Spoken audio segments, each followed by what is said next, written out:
आदाब, इस्तकबाल है। मैं हूं आपके साथ अबू हुरैरा। हर गुजरते दिन के साथ किसान एहतजाज तवील होता जा रहा है। आज किसानों के एहतजाज का 54वां दिन है। किसान दिल्ली के अतराफ बॉर्डर पर डटे हैं। किसानों का कहना है कि जब तक ज़राई कवानीन वापस नहीं लिए जाते तब तक वो अपना एहतजाज जारी रखेंगे। इस बीच मरकजी वजीर दाखिला अमित शाह ने किसानों की आमदनी बढ़ाने का भरोसा दिलाया है। सरकार और किसानों में बातचीत भी लगातार जारी है। कल 10वें दौर की बहुत अहम मीटिंग किसान और सरकार के दरमियान होने वाली है, तो वहीं अदालत में भी इस मामले पर सुनवाई हो रही है। अदालत ने बाकायदा एक कमेटी तश्कील दी है जो इस पूरे मामले पर सुनवाई करेगी। लेकिन सवाल यही उठता है कि आखिर यह मसला हल कैसे होगा, क्योंकि 54 दिन हो चुके हैं और 2 महीने होने के करीब है, लेकिन यह मसला जूं का तूं बरकरार है। कल बहुत अहम बातचीत होने वाली है, लेकिन बार बार सवाल यही उठ रहा है कि आखिर यह मसला हल कैसे होगा। क्या अब सरकार और किसान सबको संजीदा होना पड़ेगा इस मसले के हल के लिए? किसान जो अपनी मांगे, जो डिमांड है किसानों की, उस पर सरकार को भी अब गौर व फिक्र करना होगा। यानी दोनों हाथ से ताली बजेगी और दोनों फरीक को एक तरह से निकलकर सामने आना होगा। इसी पर हम बात करेंगे। बहुत खास मेहमान मेरे साथ जुड़े हुए हैं। बहुत जल्दी अपने मेहमानों का आपसे तारुफ करा देता हूं। मेरे साथ कांग्रेस के तर्जुमान विंग कमांडर अनुमा आचार्य जी मेरे साथ जुड़ी हुई हैं। अनुमा आचार्य जी, न्यूज 18 उर्दू में आपका बहुत इस्तकबाल है। इनके अलावा बीजेपी के तर्जुमान स्पोक्स पर्सन सैयद यासिर जिलानी साहब भी मेरे साथ डिबेट में जुड़ गए हैं। यासिर जिलानी साहब, आपका भी बहुत इस्तकबाल है न्यूज 18 उर्दू में। इनके अलावा आम आदमी पार्टी के तर्जुमान और लीडर और किसान लीडर भी इस डिबेट का हिस्सा होंगे। मैं सबसे पहले यासिर जिलानी साहब आपसे ही शुरुआत करना चाहूंगा कि कल बहुत अहम मीटिंग होने वाली है। 10वें दौर की बातचीत होगी किसानों के दरमियान और सरकार के दरमियान। इस मीटिंग से पहले क्या उम्मीद की जाए कि क्या किसी नतीजे पर पहुंचा जा सकेगा? क्योंकि यासिर साहब, इससे पहले हम लोग कई बार इस इश्यू पर डिबेट कर चुके हैं, बैठ चुके हैं, और हर बार इसी उम्मीद के साथ उठते हैं कि अगली जब मीटिंग होगी, अगली बार जब मिलेंगे तो मसला हल होगा, कुछ नतीजा निकलेगा। यासिर साहब, देखिए अबू हुरैरा साहब, हमने जब भी बात करी है बहुत ही सकारात्मक सोच के साथ डिबेट भी करी है और बहुत ही सकारात्मक सोच, पॉजिटिव वे में सरकार के नुमाइंदे, हमारे कृषि मंत्री, जब भी किसान अन्नदाता संगठन के जो रिप्रेजेंटेटिव हैं उनके पास गए, उन्होंने अपनी बात को रखा। और ये एक लंबी कवायद के बाद आप देखिए कि कुछ चीजों पे, कुछ बिंदु पे, मसलन जो बिजली वाला एक एक्ट था उस पे सरकार किसान के साथ आई। जो पराली वाला एक एक्ट था उस पे सरकार किसान के साथ आके खड़ी हुई। उसके बाद भी कुछ बिंदुओं को संशोधन करने का काम सरकार ने किया है। लेकिन विडंबना आप देखिए कि पिछले 50 दिन से ऊपर का ये एहतजाज हो रहा है। और सबसे ज्यादा जो सोचो फिक्र की बात है कि कड़क सर्दी जो है वो इतनी ठिठुरती हुई सर्द है बॉर्डर के आसपास, जहां ये पूरा का पूरा एहतजाज चल रहा है कि आप उसका अंदाजा लगा नहीं सकते। हैदराबाद में है, मैं आपको बताऊं तो आप उसका अंदाजा एहसास कर सकते हैं, क्योंकि ठंड दिल्ली में है। लेकिन ये एहसास तो, ये फिक्र तो सरकार को होनी चाहिए। यासिर जिलानी साहब, ये फिक्र तो सरकार को होनी चाहिए। अगर सरकार इस तरह से सोचती कि उनकी आवाम सड़कों पर है, किसान सड़कों पर है, अन्नदाता किस तरह से परेशान है, अगर सरकार को ये फिक्र होती तो शायद मसला हल हो गया होता। यासिर जिलानी साहब, नहीं, अब आप देखिए अबू हुरैरा साहब, एक अगर आप जिद कर लेंगे, संवाद में जिद से काम तो हल निकलता नहीं है। आपने एक जिद कर रखी है, जो कुछ अन्नदाता को रिप्रेजेंटेटिव करने वाले जो किसान आंदोलन के कुछ लीडर हैं, उनका एक ही मत है और एक ही बात वो बार बार कह रहे हैं कि इसको रिपील कर दीजिए, इस कानून को खत्म कर दीजिए। जबकि टेक्निकल और लीगली तौर पे कानून को कैसे खत्म किया जा सकता है उस पे बहस के लिए कोई तैयार नहीं हो रहा है। और आप देखिए कि किस तरीके से नई नई बातें, हरनाम सिंह चड़ूनी का आज जो 10 करोड़ का लेन देन, हरियाणा की सरकार गिराना, हरियाणा साहब जब हरियाणा के मुख्यमंत्री जब खट्टर साहब अपने संवाद करने जाते हैं किसानों के साथ तो उनके रैली में पथराव करना, पूरे पंजाब में जो तमाम ये टावर होते हैं मोबाइल के उसको तोड़फोड़ करना और तरह तरह की चीजें जो आ रही हैं, और जो हम लोग खास करके दिल्ली के सराउंडिंग में जो एनसीआर का इलाका है वहां रहते हैं, जो बॉर्डर पे लोग खड़े, जो मॉर्निंग में जो अपने घरों से निकल के अपने कार्यस्थल पे जाते हैं, अपने वर्क प्लेस पे जाके अपनी रोटी रोजी को ठीक करने के लिए, अपने बच्चों के मुस्तकबिल के लिए वो डेली निकलते हैं, उनको जरा सा उनके बारे में भी सोचें। ये किसान आंदोलन के नेतागण, मैं हाथ जोड़ से उनके रिक्वेस्ट कर रहा हूं, सुबह दूध नहीं आ रहा है, बहुत सारे बॉर्डर के इलाके हैं जहां दूध नहीं आ पा रहा है क्योंकि आप रास्ते में खड़े हैं और आप कहते हैं कि सरकार संजीदगी से। चलिए ठीक है, इस पर भी हम किसान लीडर हमारे साथ जुड़ेंगे, उनसे जवाब लेंगे। मेरे साथ एक और बहुत खास मेहमान इमरान लतीफ साहब, जो कि स्टेट वाइस प्रेसिडेंट है आम आदमी पार्टी के, दिल्ली से हमारे साथ जुड़ गए। इमरान लतीफ साहब, आपका भी बहुत इस्तकबाल है न्यूज 18 उर्दू में। मैं अनुमा आचार्य जी आपके पास आना चाहूंगा। मैम, क्या आपको लगता है कि क्या जो किसान और सरकार के बीच में मसला हल नहीं हो पा रहा है? क्या वाकई में जिद है? एक तरफ सरकार जहां पीछे नहीं हटना चाह रही, तो वहीं किसान भी अपनी जिद पर हैं कि जब तक ये कानून वापस नहीं होगा हम अपना प्रोटेस्ट खत्म करने वाले नहीं है, कितने ही किसान मर जाएं।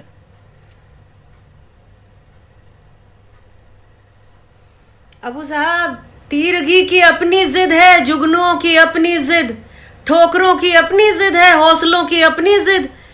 तो यहाँ पर अगर किसान जो है वो जुगनू है तो सरकार केवल अंधेरा कर रही है। ये हमें और आपको सबको दिख रहा है कि सरकार एक अपने ही नागरिकों के साथ मोर्चा खोले हुए है। सरकार उन्हें अपना समझ नहीं रही है, उनके खिलाफ एक तरह से लड़ाई कर रखी है।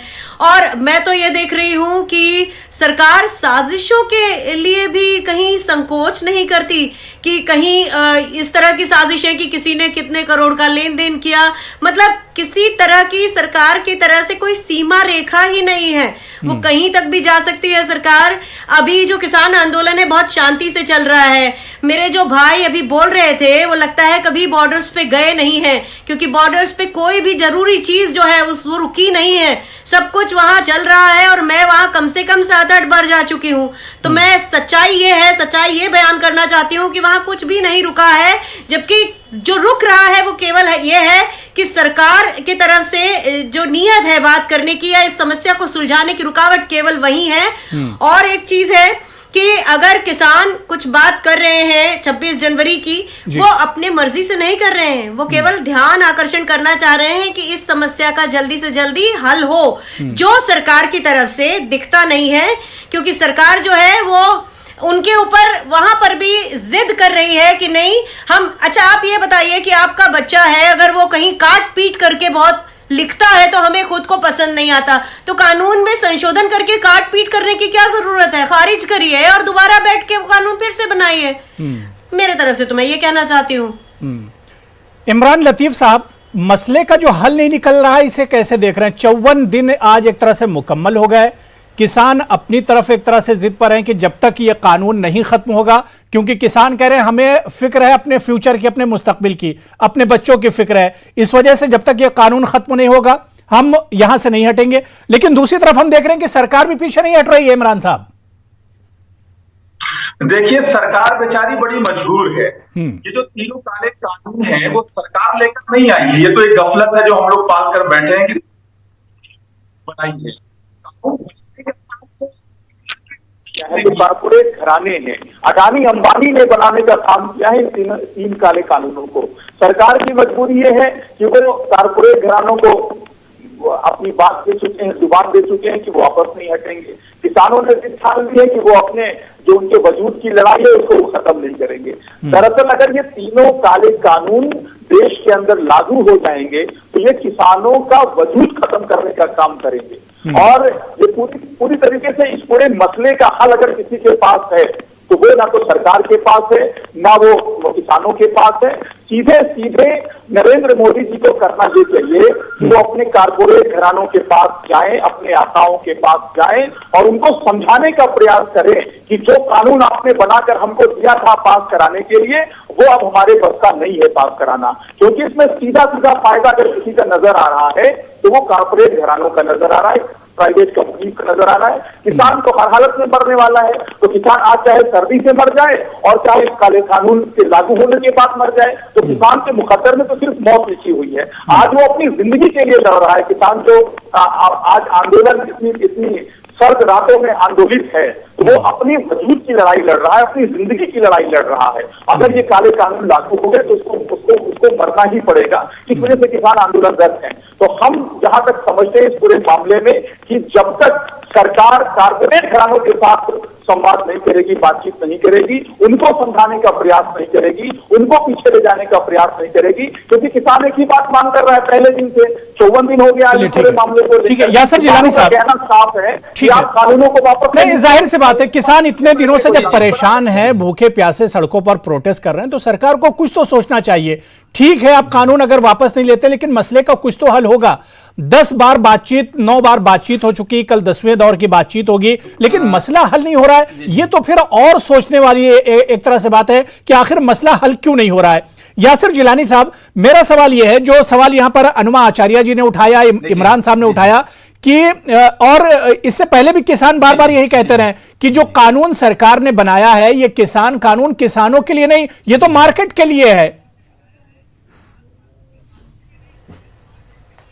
अबू हुरैरा साहब, देखिए, मैं जो आम आदमी पार्टी के रिप्रेजेंटेटिव हैं उनको बहुत ज्यादा जानकारी नहीं है। इनके खुद के मुख्यमंत्री ने दिल्ली के अंदर समर्थन में बिल को पास कर रखा है विधानसभा के अंदर, तो इस पे मैं उन पे कोई चर्चा नहीं करूंगा। मैं कांग्रेस का जवाब देना चाहूंगा। जो हमारी बहन ने बात कही है, उनको मैं सिर्फ बताना चाहूंगा कि यही तो हम लोग कह रहे हैं, जो आप कह रही हैं कि मैं 15-16 बार इन्होंने कहा, हमारी बहन ने कि 15-16 बार ये बॉर्डर पे गई हैं अब तक, तो हमारा भी तो यही कहना है कि वहां अन्नदाता कम, कांग्रेस के लीडर ज्यादा हैं। कांग्रेस के आज जो भी हरनाम सिंह चढ़ूनी का जो मामला आया है, वो भी टिकट के बदले 10 करोड़ का, वो भी कांग्रेस के साथ डील है। और इसी लुटियन जोन के अंदर जो मीटिंग हुई है कल, वो चर्चा का विषय है। वो आप भी कल परसों तक, और भी आपके जो रिसर्च टीम है, जब आप रिसर्च कराएंगे तो उस पर हम लोग चर्चा करेंगे, क्योंकि वो बहुत ही खतरनाक खेल खेला जा रहा है हरियाणा की सरकार को टारगेट करके। हमारा यही तो मसला है कि कांग्रेस पार्टी इस वक्त जो हाशिए पे है, जिसका वोट बैंक बिल्कुल खिसक चुका है, राजनीति उसकी खत्म हो गई है, वो चाहती है कि इस भीड़ का इस्तेमाल, यासर जिलानी साहब, मसला तो यही है कि बीजेपी कांग्रेस सियासत कर रहे हैं और बीच में पिस रहे हैं किसानों का मसला कैसे हल हो? क्या सरकार को इसकी जिम्मेदारी नहीं लेनी चाहिए? ठीक है, जो सियासत हो रही होने दीजिए, लेकिन इस सियासत से हटकर किसानों का मसला कैसे हल हो? यासर जिलानी साहब, अबू हुरैरा साहब, अच्छा एक बात बताइए अबू हुरैरा साहब, अगर किसानों के हित की सरकार नहीं होती तो किसान रेल घर तक नहीं पहुंचाती, उड़ान किसान घर तक नहीं जाता, और किसानों के सम्मान निधि को 10 मिनट के अंदर 9 करोड़ किसान पूरे हिंदुस्तान के सामने 18 करोड़ रुपए विद इन सेकेंड ट्रांसपेरेंसी के इस दौर में ट्रांजैक्शन कर देती है। और अब तक 126 करोड़ रुपए किसानों के खाते में और उनसे रिलेटेड चीजों में जा चुकी है। और किसानों को कैसे और मजबूत बनाया जाए, उनके सिस्टम। ठीक है, अनुमा आचार्य जी, आप भी कुछ कहना चाह रही हैं? अनुमा आचार्य जी जवाब दे रही हैं यासर जिलानी साहब जी। जी, मैं इनके तीनों बातों का जवाब दूंगी।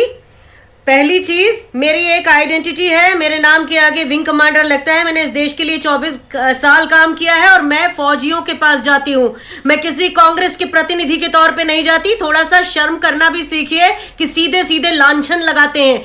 ये भी पूछिए कि आप किनके साथ गई थी। दूसरी चीज, जहां ये बात करते हैं कि किसान सम्मान निधि की एक तरफ लागत बढ़ा दी 15,000 रुपए और ऊपर से 6,000 रुपए दे दिए, तो उसको क्या मानेंगे हम कि किसी तरह का सरकार ने किसानों को फायदा कराया है? और तीसरी बात यह है कि यहाँ कोई साजिश नहीं है, किसान और सरकार आमने सामने है।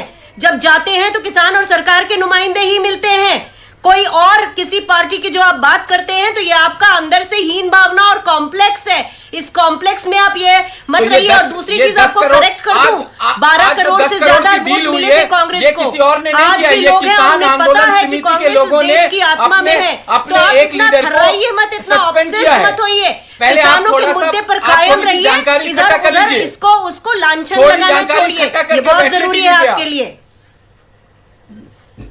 लांछन नहीं, सच्चाई है। हम नहीं, भारतीय जनता पार्टी नहीं कह रही है, ये किसान आंदोलन समिति देखिए आज अपने ही यही बात तो मैं कह रहा हूँ कि इस तरह के जब भी मसले आते हैं तो मसले दब जाते हैं सियासत में। बीजेपी और कांग्रेस शुरू हो जाता है और जो अहम मसला है वो एक सियासत की नजर हो जाता है।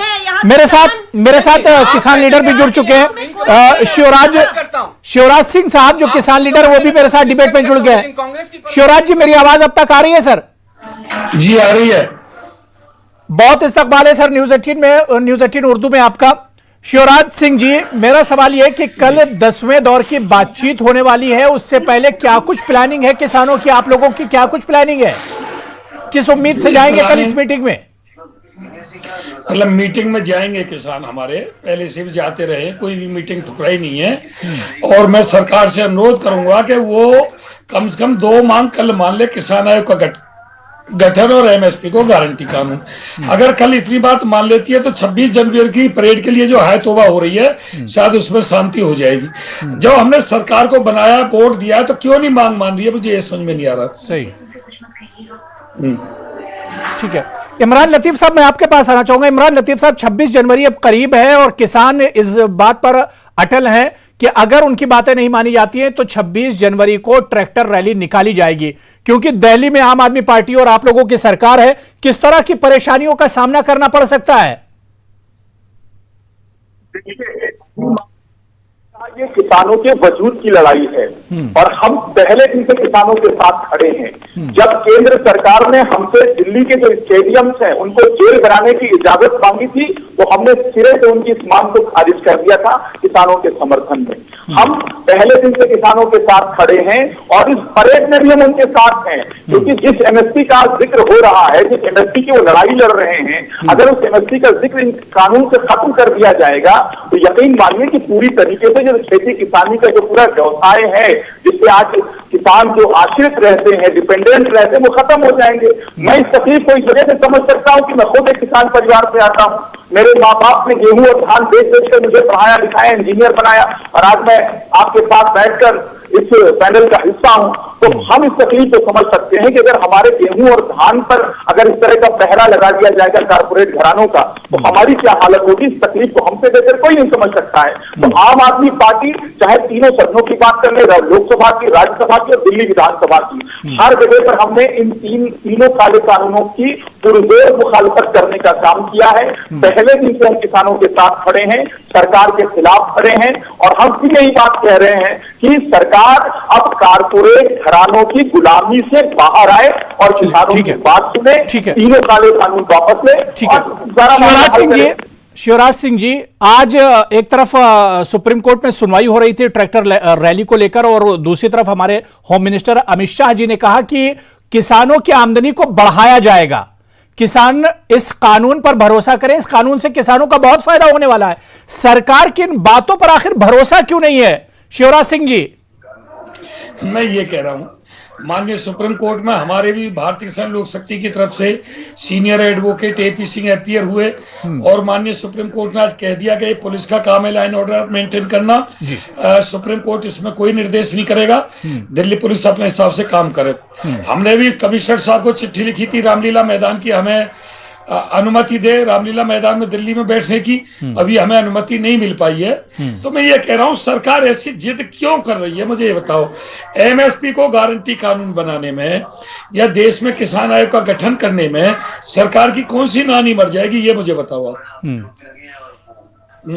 यासिर जिलानी साहब, जो सवाल शिवराज जी कर रहे हैं कि अगर किसानों की मांगे मान ली जाएंगी तो सरकार की नाकामी हो जाएगी क्या? सरकार को आखिर कमी क्या हो जाएगी? सरकार को परेशानी क्या है पीछे हटने में? सरकार देखिए अबू हुरैरा साहब, समझने की जरूरत है। आप इल्जाम तो पैनल में बैठ के कुछ भी लगा सकते हैं, सच्चाई से किसी एक बारी जब भी मैं पैनल पे आता हूं, मैंने कई बार पूछा है अपने पैनलिस्ट मित्रों से कि आप एक बार कानून पढ़ के आइए और बताइए कि किस पॉइंट पे, किस बिंदु पे किसान के अनहित के बारे में, किसान का जो स्थिति है उसके सुधार के बारे में सरकार ने नहीं सोचा है। एमएसपी को बार बार ये कह रहे हैं कि गारंटी कानून क्यों नहीं बनाती थी। अगर सरकार आपको एमएसपी को लेके गारंटी दे रही है, आपसे जब वो कह रही है, तो आपको मानने में क्या जा रहा है?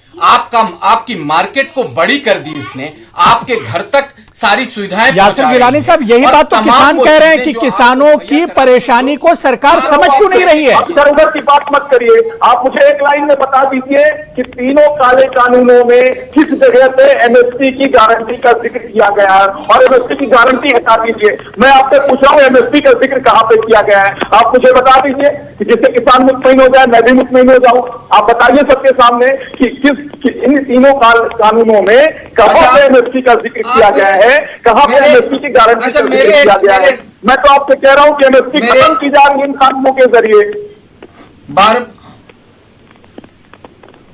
जी यासिर जिलानी साहब, आपसे बार बार प्रधानमंत्री, आपसे बार बार कृषि मंत्री, जी आपसे प्रधानमंत्री, आपसे कृषि मंत्री जब कह रहे हैं कि एमएसपी थी, है और जारी रहेगी, तो आपको यकीन करना चाहिए। मुझे लगता है आपकी और भी जो बिंदु हैं, जो 16 बिंदु पे अभी जो चर्चा हुई है पीछे 9 राउंड के अंदर, और जिन जिन बिंदुओं में संशोधन की जरूरत पड़ी है, उस पे जो संवाद पॉजिटिव वे में कायम हुआ है, उसके मद्देनजर, उसको देखते हुए मुझे लगता है आपको यकीन करना होगा। नहीं तो लोग आपसे सवाल करेंगे कि जो नोट आप अपने जेब में कैरी करते हैं वो किस कानून के तहत कैरी करते हैं? उसके लिए तो कोई कानून नहीं है, किसी कानून के किताब में उसके बारे में नहीं कहा है। उसको रिजर्व बैंक ऑफ इंडिया के गवर्नर आपको यकीन दिलाते हैं कि मैं वचन देता हूं, और उसके तहत आप नोट को कैरी करते हैं। तो आप ये चाहते हैं कि जो चीजें कि आज के ट्रांसपेरेंसी के दौर में अगर मार्केट को किसान से डायरेक्ट जोड़ा जाए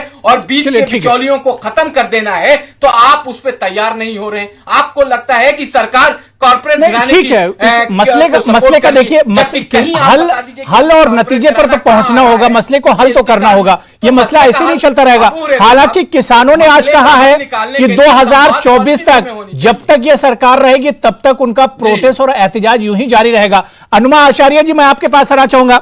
अनुमा आचार्य जी, सबकी अपनी अपनी दलीलें हैं। सरकार का रुख देखिए, सरकार की दलीलें देखिए, उनकी अपनी दलीलें इस कानून को लेकर, लेकिन दूसरी तरफ किसानों की जो परेशानियां, किसानों की जो दलीलें हैं, क्या आपको नहीं लगता है कि जैसे जैसे दिन गुजरते जा रहे हैं यह मसला और पेचीदा होता जा रहा है?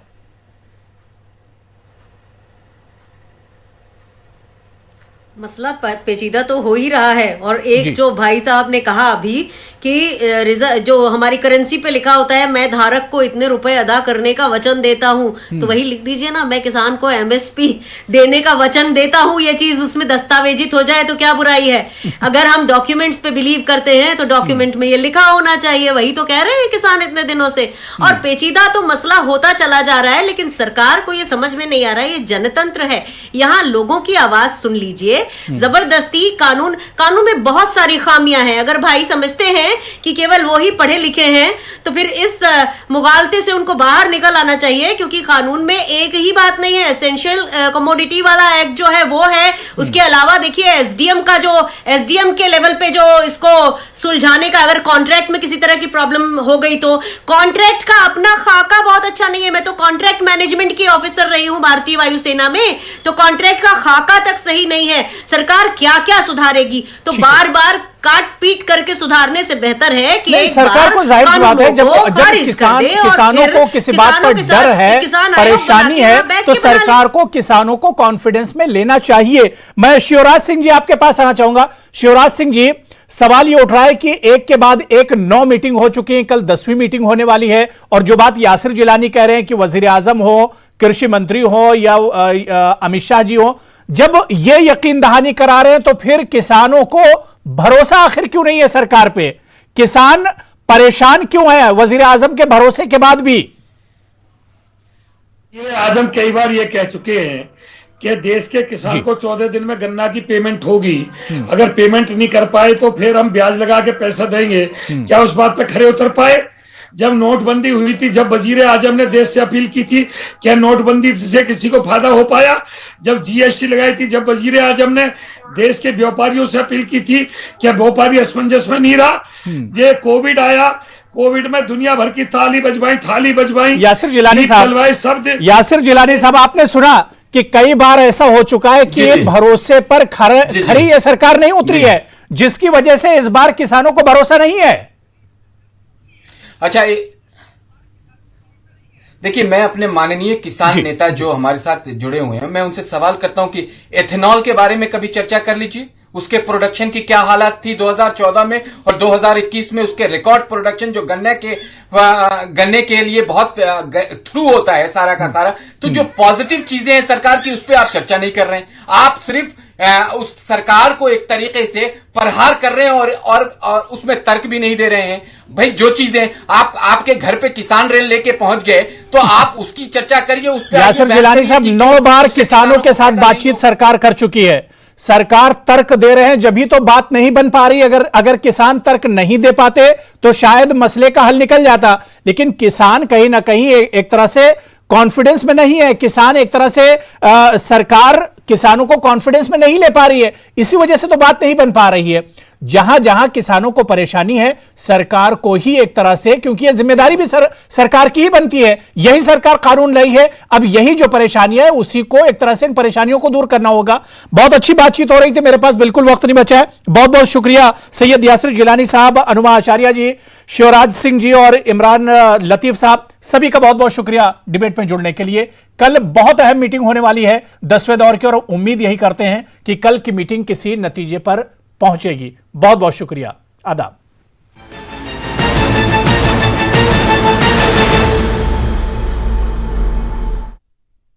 फोटो में तो अलग लगती हो, जीन्स पैंट